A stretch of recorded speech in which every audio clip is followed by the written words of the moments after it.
Hello everyone, today I have a painting video for you of these pretty tulips. I'm going to be showing and explaining to you my drawing and painting process. I hope you'll enjoy this video and that you'll find it useful also. I've never really shown or explained to you my drawing process, even though you guys have always asked for drawing tutorials, but I never felt I was maybe good enough or could do a drawing tutorial. And while this one isn't a drawing tutorial, it's mostly me going to explain to you how I draw and my process. I always start with a pencil sketch. Like all my drawings are with a pencil. It's a regular number 2 pencil.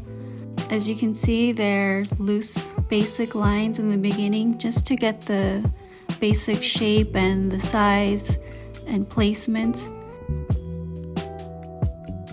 And then I go and add in a few more details and lines. They're not really perfect, as you can see, but it's to get the idea and the shape that I will later go on with a pen over it. When it's time for me to go over it with the Fineliner, I use the smallest one, the 0.005, I think that's what it is.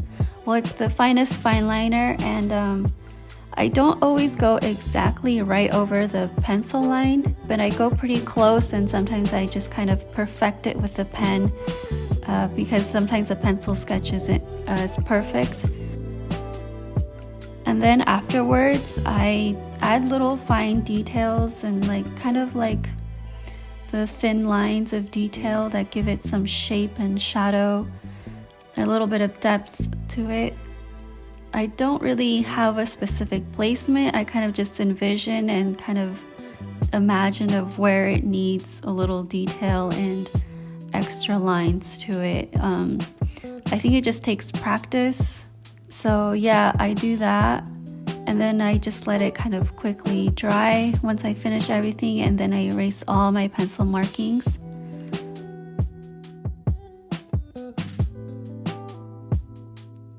Now the most difficult step for me is the painting part.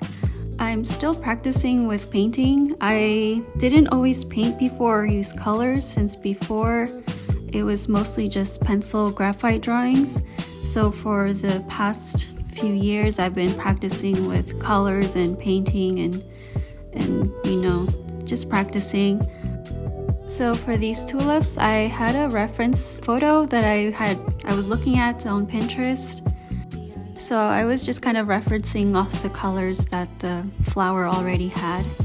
I start with a very light base color. It's a light purple. And then I added some of the yellow that was on the base of the tulips. Afterwards, I will add in the darker color for some shadow in the folds of the petals, and just trying to create depth and shadow so it doesn't look as flat.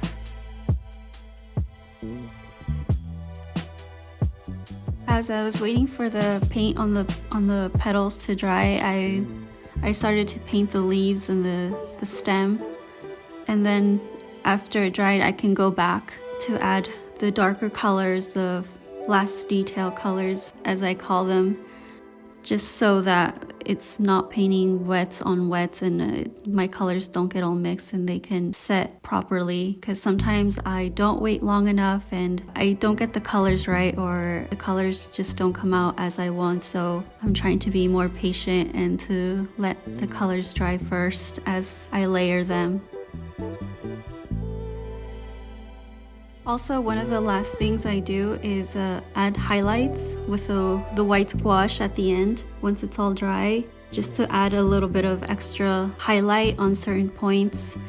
For this one, I've actually never added highlights onto the leaves before, but for this one I wanted to try and just to see how it looked and if I liked it. And I think I do. I like the overall effect and how it adds a bit of more of a contrast and light to the leaves. Overall, I like this painting. I think it came out much better than I expected. Sometimes that's always a good surprise. Let me know if you found this video helpful and if you'd like to see more videos like these where I explain a bit more my drawing process, or if there's another type of video you'd like to see that I can do. You can let me know in the comment section down below. And with that, thank you so much for watching and for being here. I'll see you on the next one. Have a great day.